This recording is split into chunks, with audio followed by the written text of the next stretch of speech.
Audio, audio. All right. Oops, didn't do that. Hello, anybody who was already here. Let's get started. Get in here, make sure all this is set. Live, synchronized. Do I have to dismiss anything? No. Okay. So, earlier than things have been, because there is a 7 p.m. Did I mean to go here? Yes, I did. Because there's a 7 p.m. FIFA match that I actually want to see. I do not care about your AI. Don't you dare try to advertise it to me. But firstly, while we wait for people to show up, just going to upload some files to the drive. For anyone who doesn't know what I'm talking about, if you're new, under the description on the stream or any video I've uploaded in the last 2 years, under the PayPal and Patreon links, there's a Google Drive link that takes you here to this free to access drive where there's a whole bunch of different energy, mining, resource, economic, population graphs that I maintain that are free for anybody to access at any time. Since everything is starting to get put behind paywalls by websites and news organizations now, I figure I'll have a low quality, best that free version of Excel can let me make graphs for everyone to access here, since Bloomberg and Financial Times and even tdeconomics.com are starting to cut everybody off. So I'll check chat in a second, but while we're waiting for people to show up, we'll just upload a few of the new ones since we have the updated versions. Anybody here yet? No. All right, perfect. So let's upload some. This one, oh, you can stack Aljazair and Australia. Come on. Going to shorten the file names on here.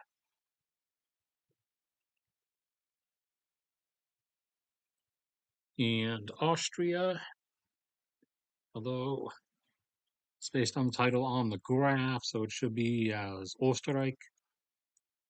As on the graphs, usually, not on every subject, but I do try to, at least on a few of them, have the country's actual name.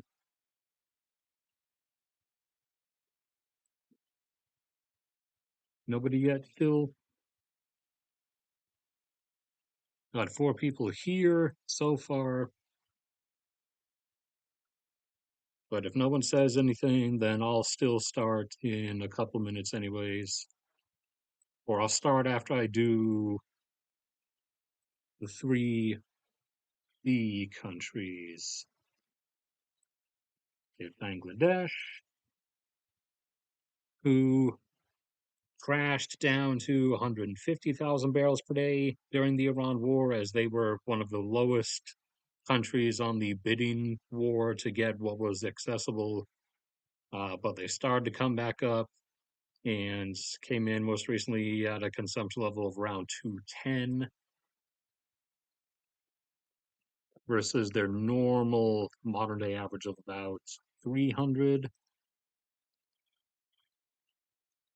Oh, good. Belgium and Brazil are stacked.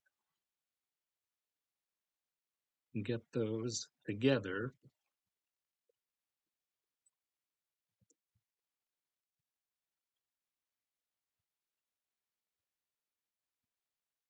No living people, but we'll go ahead and start anyways.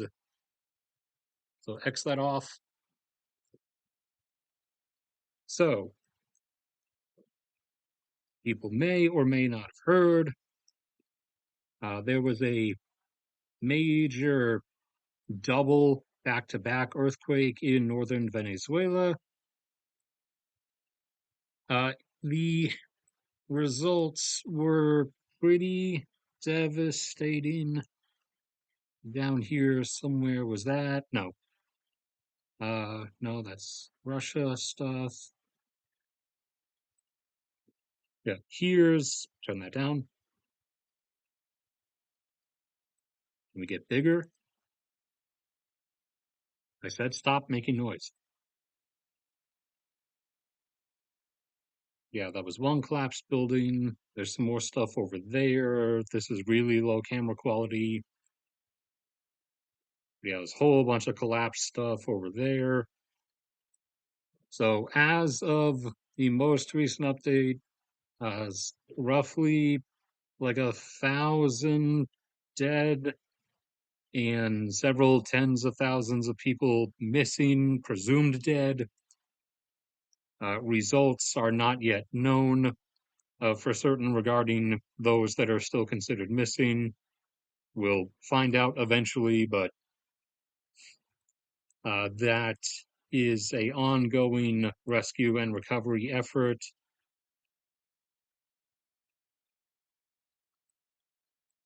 Uh, look, there was something else over here I was going to mention, but now I forgot. Oh, no, that was it. So, since the physical situation is not alleviated and also just deteriorated again over the last 24 hours, the regarding inventories, since the U.S. is the only one that constantly releases weekly updates, they're the only ones I can ever give.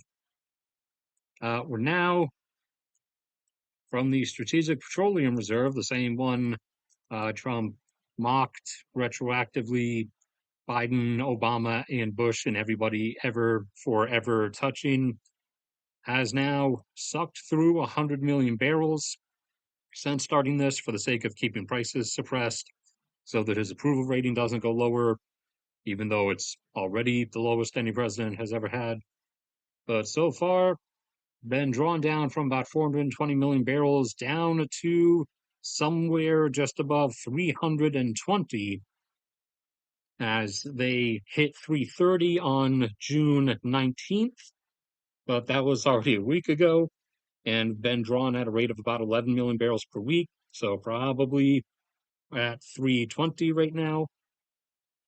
By law, supposedly, they're not allowed to be drawn by down lower than 250, and somewhere between 140 and 160 theoretically is where the recovery rate from them, the rate at which stuff can be drawn out, starts to drop off precipitously. Same with probably around 14 to 16 has been suspected for the commercial Cushing inventory in Oklahoma, which has continuously been drawn down and is now under 20, which was the floor that it's not supposed to be taken under. But Trump doesn't exactly care, so it's been taken under that. And as of, again, June 19th, it was down to 19 million in that commercial inventory. And the theoretical point where the rate at which oil can be sucked out of it drops off precipitously is somewhere between 14 and 16. So those constraints are still coming. Ain't nothing stopping them. As over here, the market is acting as if everything is back to normal because a lot of tankers left the Gulf. You know, the 100 plus tankers that were stuck in the Gulf, like waiting, the ones that had already filled up, and the ones that the Gulf nations also like kept filling up afterwards to avoid shutting down their fields for as long as possible. A lot of those have gotten out, but that's not the same thing as having tankers back and filling up and everything pumping at normal rates again. There are there are now the first set of new tankers back at Ras Tanura and back over at uh, Ras Al Ima or something off the just offshore of Qatar. And the first ones to the interior coast of the UAE have just arrived, and things are being opened back up and are starting to load the first cargoes at those.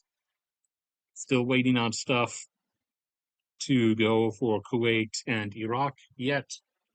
And obviously, it will take a few weeks to get things back up to pumping and filling tankers at full speed in the others. So we'll see.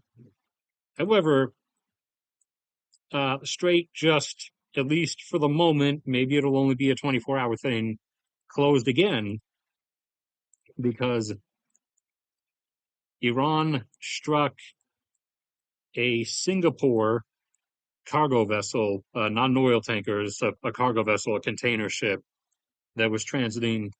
And in response, now the U.S.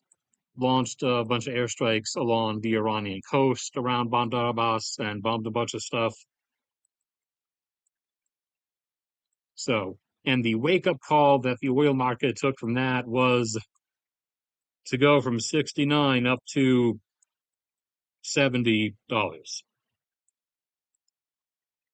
along with that's the grand total of wake up call it took from everything else that is slapping the world in the face and repeatedly trying to tell everyone that the deficit is not actually gone, but the market has completely detached from reality and now just entirely runs on vibes.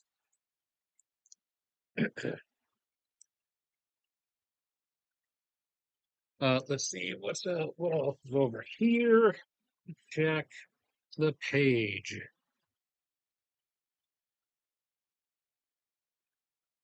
Venezuela, oil inventories, the Iran stuff.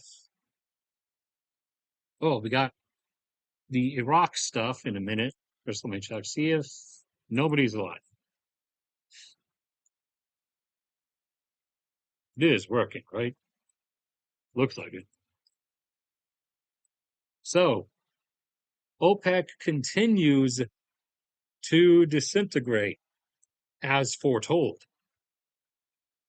So, Indonesia was the only member to leave before the actual disintegration started, and they were kind of sort of let off or kicked out, not really kicked, but there was no point to keeping them around since they turned into a net importer. But then over time, starting in the 2010s, Qatar and Ecuador left as they got tired of being constrained by the quota system. Not that Ecuador actually has that much higher they could ever go. Angola left because they didn't like the system anymore. Neither does anyone. The only one who actually likes being Saudi Arabia's lapdog anymore is Kuwait. For some reason, I guess Kuwait's all in for it. But I remember starting to suspect and say on some streams or in some videos a few years ago that the UAE and Iraq were probably going to leave, and fair chance before the decade was even over.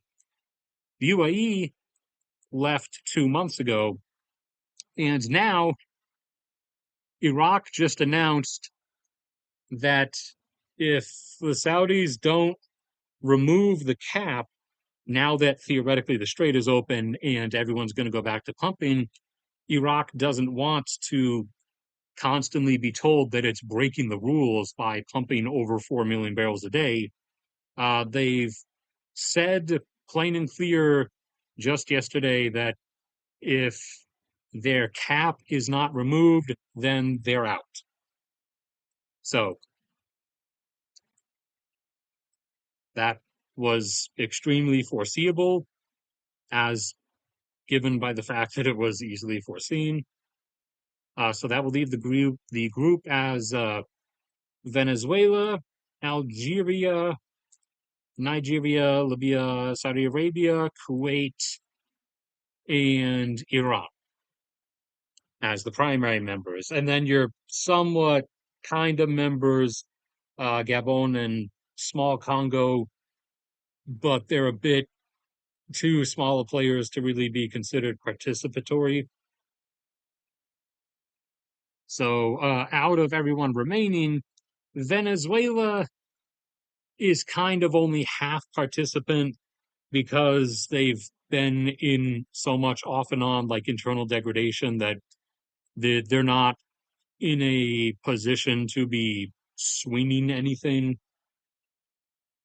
And out of everyone remaining, the next one most likely to leave would probably be Nigeria, as they want to restore themselves back up to 2 million barrels per day. And they've constantly been getting told by the group de facto leader over here that they're, let me draw an angry face, that they're not supposed to go over 1.5 million barrels per day, but Nigeria doesn't care.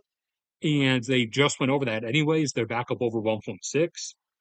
So either they're just going to keep doing that and Saudi Arabia will just ignore them and pretend they're not doing that, or Nigeria will just leave eventually, maybe, or I don't know, maybe Saudi Arabia will actually have to consider the option of kicking them for the sake of like saving face, saving its reputation, uh, its supposed reputation of having some actual power over anybody.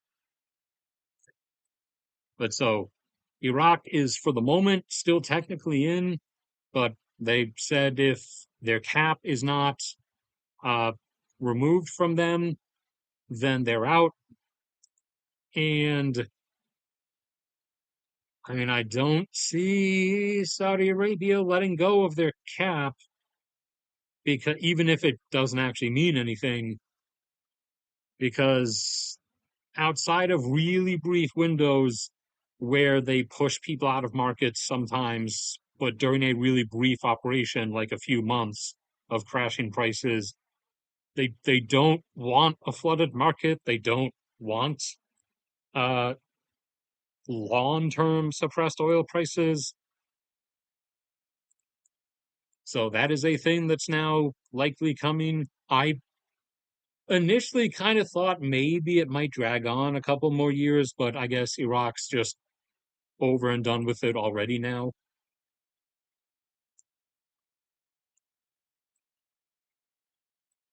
So that's all the stuff going there. Oh, yeah, wait, sorry, not all the stuff going there, not yet. So there is yet again, supposedly,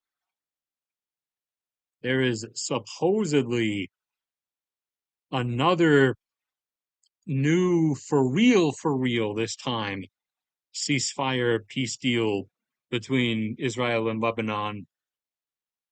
Although Hezbollah is not actually included in that, which is, you know, their excuse to keep fighting and Israel's excuse to keep fighting, because they'll be able to say, you know, we signed the agreement with the Lebanese government, not with Hezbollah.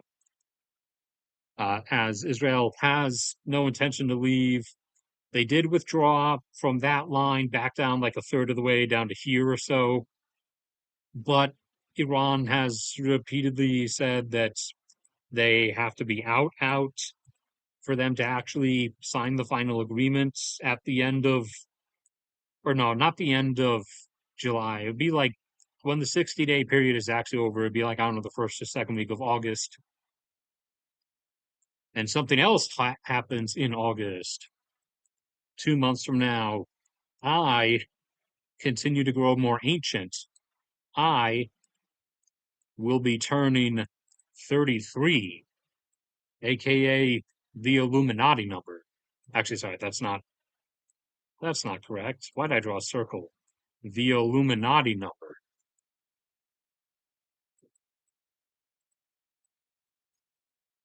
But so there's yet another supposedly for real this time peace deal, where Israel is going to totally leave Lebanon and stop bombing Beirut. For real, triple for real, pinky promise and everything.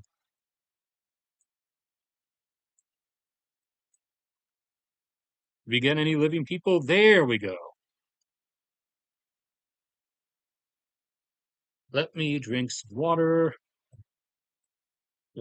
that had to come out of the pure filter now, as we had to get that for the moment since the fridge is starting to break one by one. Its abilities and functions are starting to fail.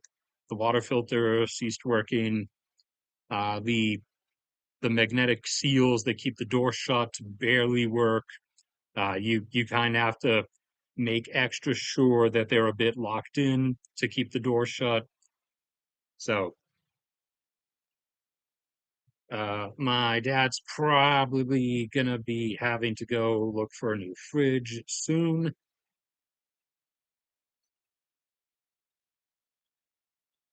But the current one is over 21 years old, or almost over 21 years old. It will be 21 in a few weeks, I think.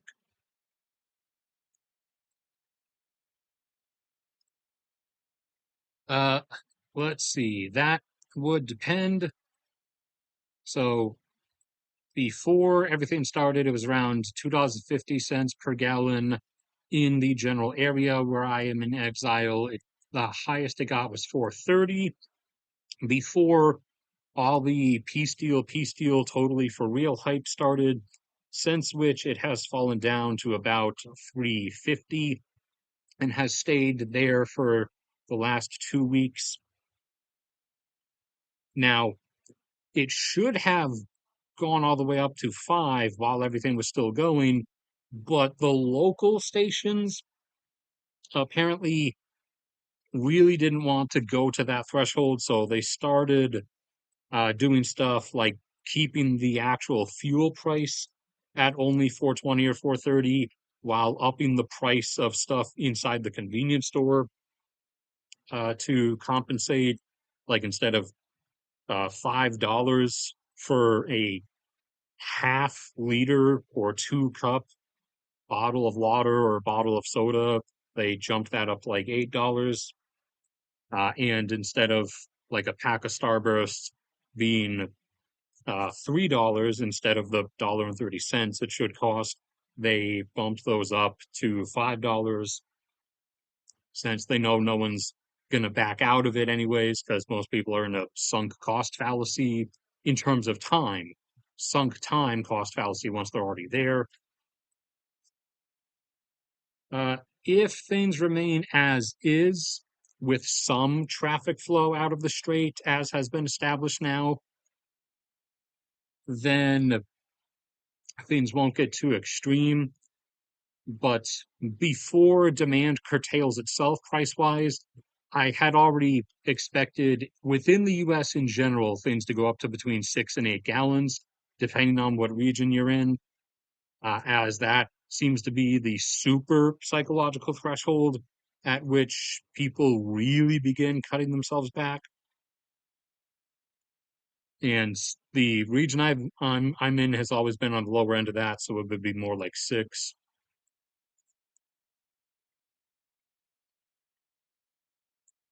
All right, so we have even more stuff getting struck.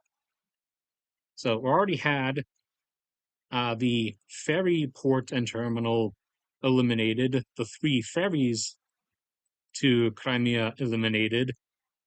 We have one of the 4 bridges from the mainland that Russia's been using to use the overland route eliminated. The trucks, supply trucks, and fuel tankers going along the overland route have been getting taken out at a rate of between 30 and 40 per day now. All the fuel storage depots on Crimea have been wiped out. The one of the power plants has been taken out. It's a fuel oil fired power plant, and its fuel tanks were taken out, so it actually just can't even function anymore, anyways. And the one other like retrofitted old military roll-on roll-off transport ship that Russia looked like it was starting to pull out to try to use as a makeshift ferry to ferry supply trucks and tankers back and forth. That just got struck as well today.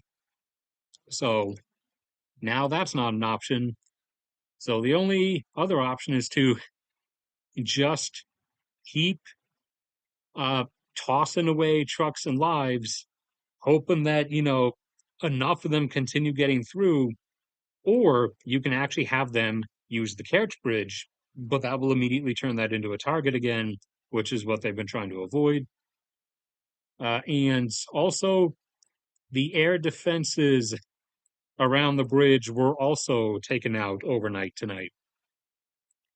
But the citizenry on Crimea have begun to leave.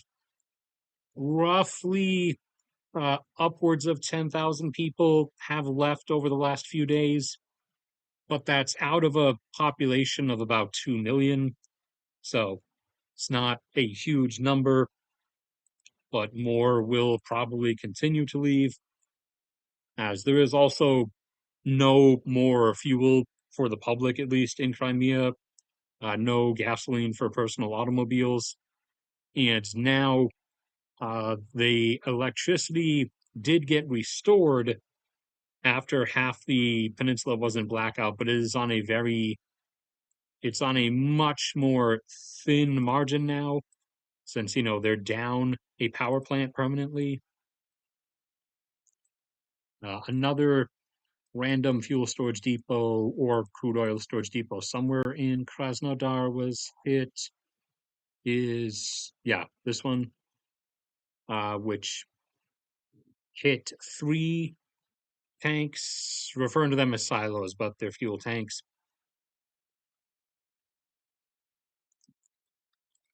And then way over here in, you're not gonna give me the delineation lines, are you? There we go. Okay, just had to remember. So way over here in Orenburg, a natural gas processing plant was taken out last night as well. Uh, for those who don't know, as I usually reiterate, uh, oil is not the only thing that has to be refined. People usually assume that natural gas is just methane or just a particular gas. It is actually a mix of different things and different molecular structures. And so it has to go through its own refining process, just a little bit different than crude oil refining. So it goes through natural gas processing plants where it gets the sulfur components and nitrogenous components taken out and then separates out the methane, the ethane, and the uh, heavier heavier portions like propane and butane, along with any that are in the closed molecular structure form or the cyclo form, like cyclobutane, which is when it's in a closed ring instead of just a single jagged stick or chain, or cyclopropane, etc., and also extracting helium from it and other deep earth gases. But the natural gas processing plant in Orenburg was taken out uh, after two others have been taken out in recent months, one in Dagestan and one in Astrakhan. And another oil refinery as well, all the way out in Ufa, all the way out there in Bashkiri or Bashkortostan. And now the fuel shortages and fuel purchase restrictions have hit Moscow itself. So the privileged most of Russia have now actually been brought into the fold of full effect. Where are we going? It's up here, right?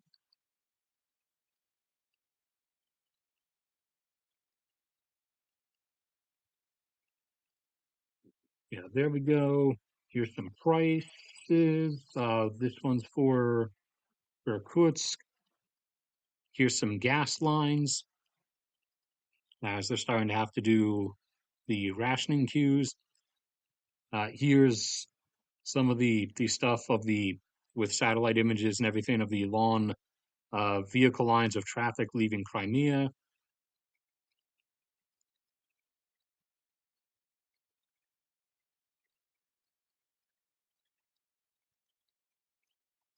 And if you want to find it, there's plenty of footage of people along the land route from Russia through the occupied regions down to Crimea, driving past all the various burnt out and exploded fuel tankers and supply trucks. And the gasoline and diesel fuel shortages map now encompasses almost all of Russia, with only the little Caucasus Republic strip and other parts of the South really escaping, along with some random bits, like I think that's Nenets, or it might be Yamalo. I think that's Nenets. Uh, some of the little regions here, some of the interior ones here, like Nizhny and some of the others, and then Chukotka way up there.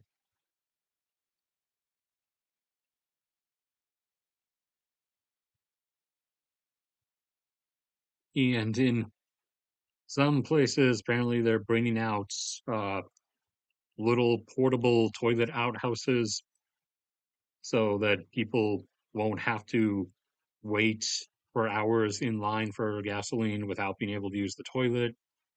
There's the refitted, retrofitted, previously military roll on ship that they were bringing out to try to use as an improvised ferry. That's the one that was taken out last night.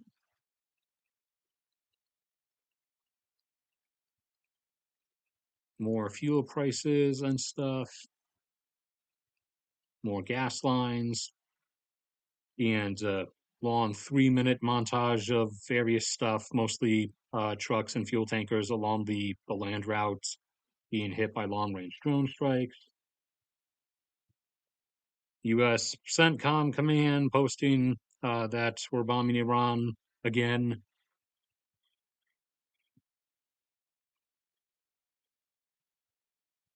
And after the Moscow area refinery was taken out,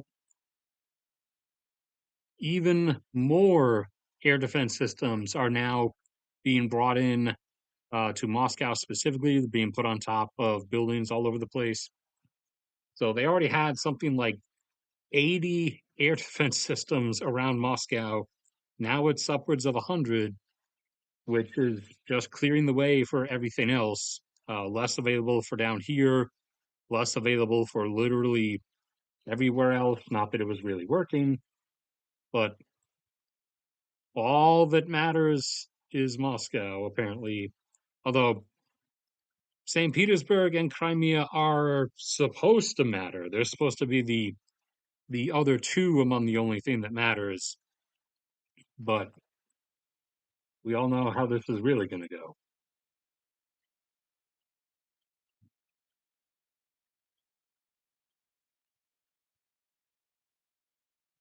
And that was when Iran struck the cargo ship. It's the refinery in Ufa burning off in the distance. And I think, apart from the bit of good news to talk about in a second, I think that's about everything. Let me just look through here.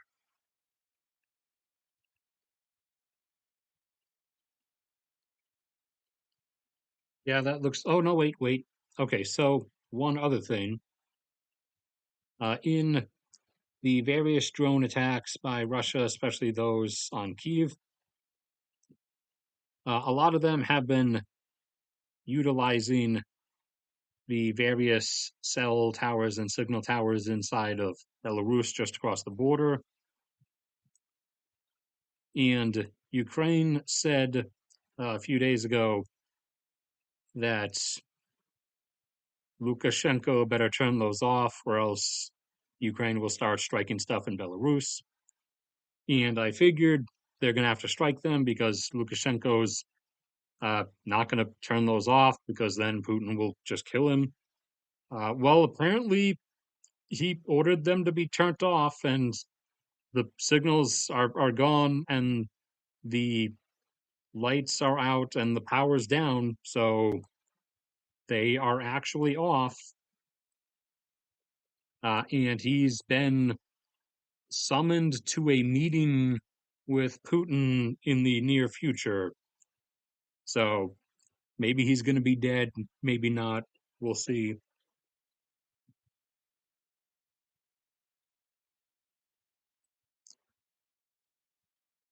But it's kind of indicative that he might view it more likely that Belarus starts getting struck and the anti-Lukashenko riots return. He might view that as a more likely scenario or more risk-worthy than shutting off the towers and displeasing Putin, despite the automatic assumption that Putin's probably going to have him offed. Or maybe, for all I know, he'll actually just make a run for it this time, and he finally will get to go live in his penthouse in Dubai.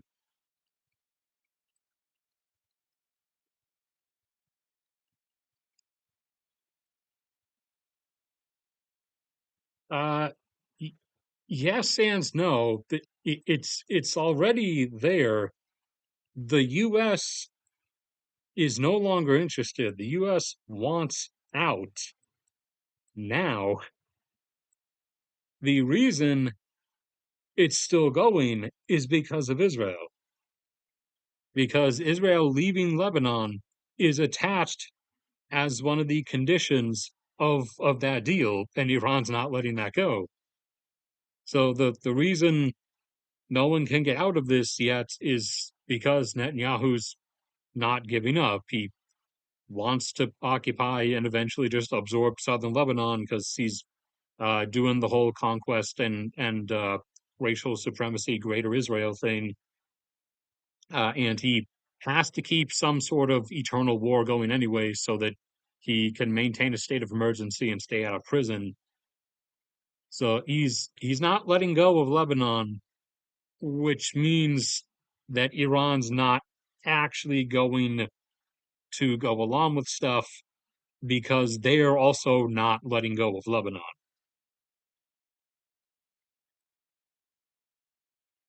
So we might continue behind the scenes pushing Iran eventually into a position of accepting our desired new arrangement of Israel. Hey, Israel's on its own. If you guys want to like go with each other, by all means. As even the more uh, super pro-Israel uh, war and draft and holy deaths of millions on behalf of Israel politicians in the U.S. have actually now started turning on them. Not because they actually like change their beliefs or positions or anything, but now mostly just because they've realized that it's starting to endanger their own elected positions from which they benefit from, bending the rules and doing insider trading and everything. And they thus don't want to lose those opportunities. So now they're actually starting to turn on Israel for the first time since the whole U.S. Israel super death cult obsession started in the 60s.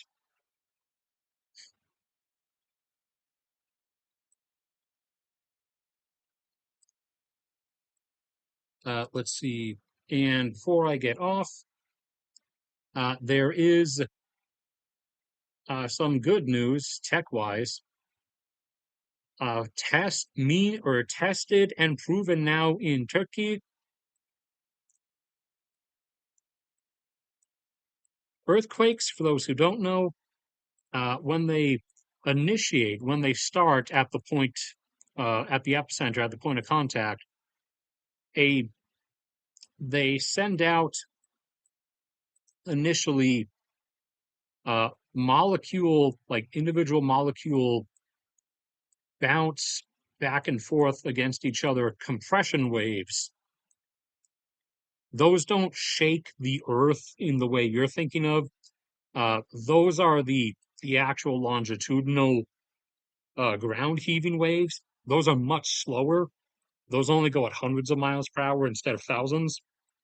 However, just as actually many animals can detect the P waves, these initial compressional waves, and that's why they start freaking out a few minutes before an earthquake happens, or a few seconds, depending on how close to the epicenter.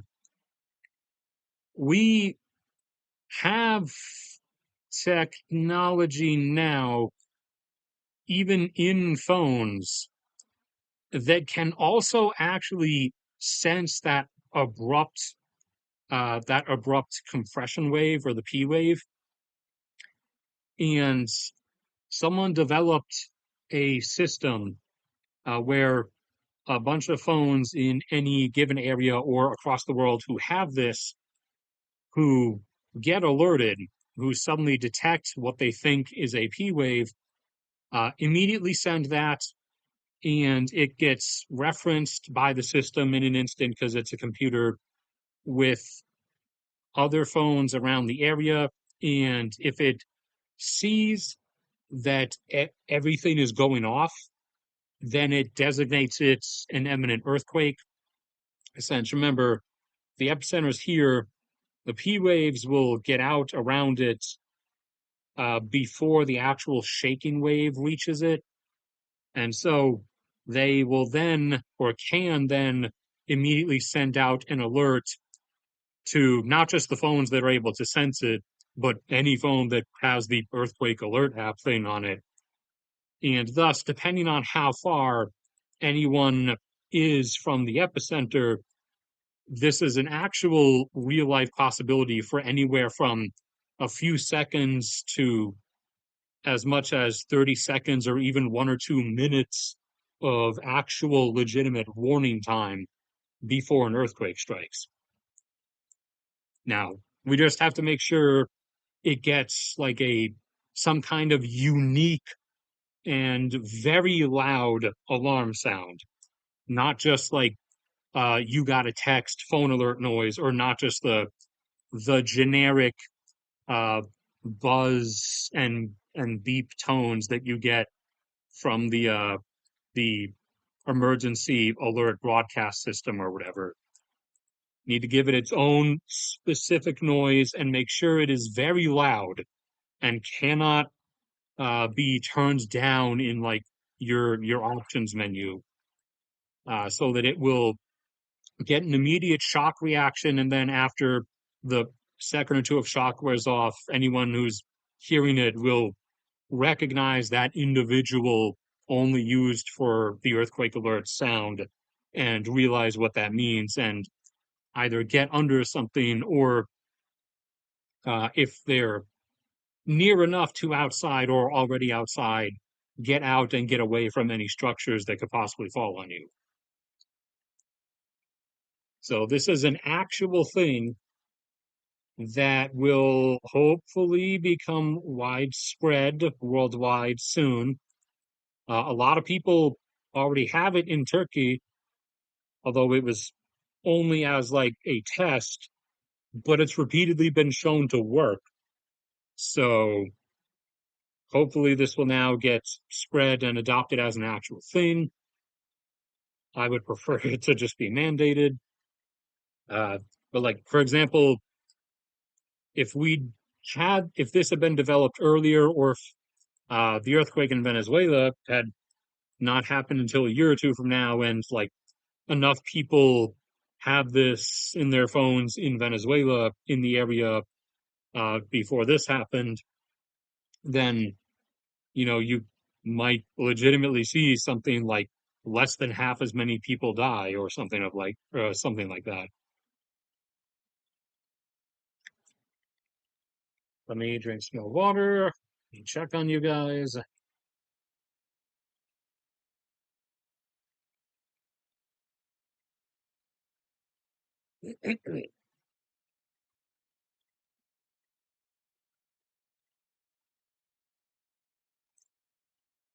Uh, they're one of the only actual circumstances on Earth where someone actually will use modern nuclear weapons.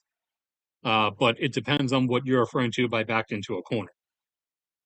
If they actually get invaded, whether by one nation somehow, or if they get like an entire Islamic world Zerg rush on them or something like that, like they keep portraying Muslims as zombies and stuff as doing, then in that case, yes, if uh, it's a public policy, even though they deny they have nuclear weapons, their policy on using them has also been like openly public.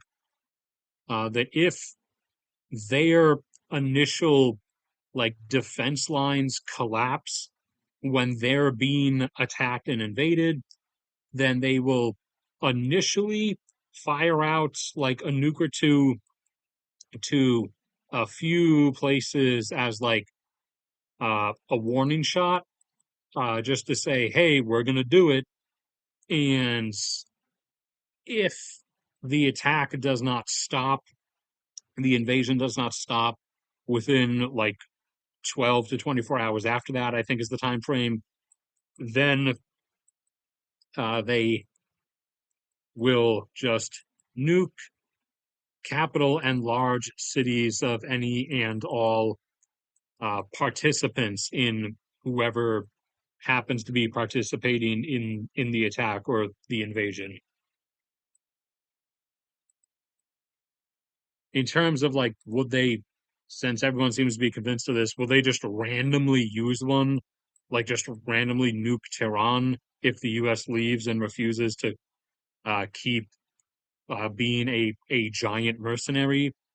No, as that would still be too far outside of the stupid boundaries, and the actual like IDF generals under Netanyahu are now getting a little bit iffy with him in particular because they actually know they're however like inhuman and brutalist about things they are, their primary concern is Israel itself. Netanyahu's concern is himself, not going to prison, and everything, and hopefully getting to like sneak out and evacuate to like I don't know Trump's house at Mar-a-Lago with like a bag of money when he does decide to leave his position on his own terms. But those underneath him, he is aware too. He just doesn't care because he's in his self-serving spiral. But the actual like IDF generals and strategic decision makers under him are well aware of how dependent they are on the U.S. in all aspects, and they would not really want to legitimately risk getting cut off, which is kind of the reason why they're already starting to get a little bit pissed at him, because even the actual chance of getting cut off is starting to be brought up by US politicians now, including ones who were formerly like super pro Israel. So there's actually a fair chance that some of them are the reason he even did the 30% pullback in Lebanon in the first place. Because some of them underneath him do actually like care about Israel itself and the Israeli people, whereas similar to almost everyone else in a top of pyramid position of power, Netanyahu's primary care is about Netanyahu. Just like Putin's primary position, uh, as opposed to being a pro Russia, quote unquote, his position is being pro Vladimir Putin. Trump's position is being pro Trump. The King of Saudi Arabia's position is pro King of Saudi Arabia. This always happens. it's really rare to see it not happen. Like to an extent, Xi Jinping is Xi Jinping is like actually to a fair extent he is still pro China as opposed to pro Xi Jinping. He has been drifting slowly over time and has been doing pro Xi Jinping stuff, but he has out of uh, all the big ones on like the big global stage, he's the one who's stayed actually like pro his country as a whole the most.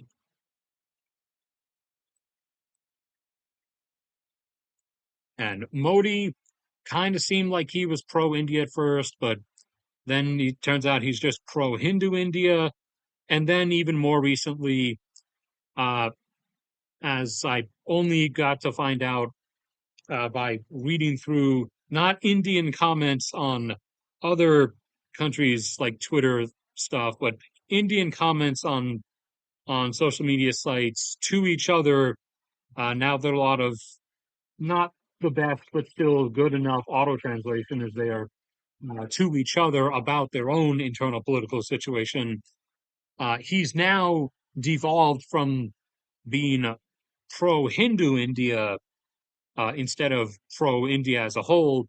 He's gone down from that into being not just pro Modi, but pro everyone in his like buddy circle. He actually has a buddy circle, whereas, for example, like Trump's buddy circle is a revolving door. It's constantly circling endlessly because Trump is insanely bipolar.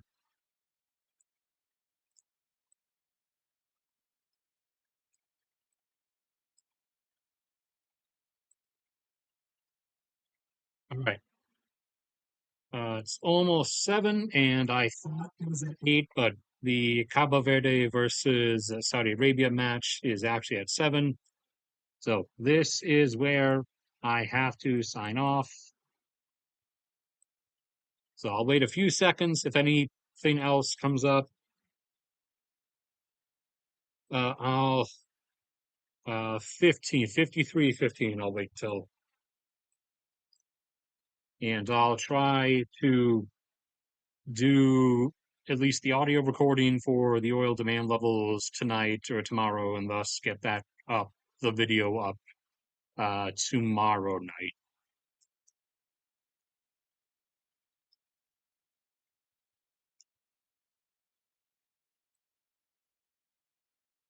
All right, that's it, and I will see everybody around next.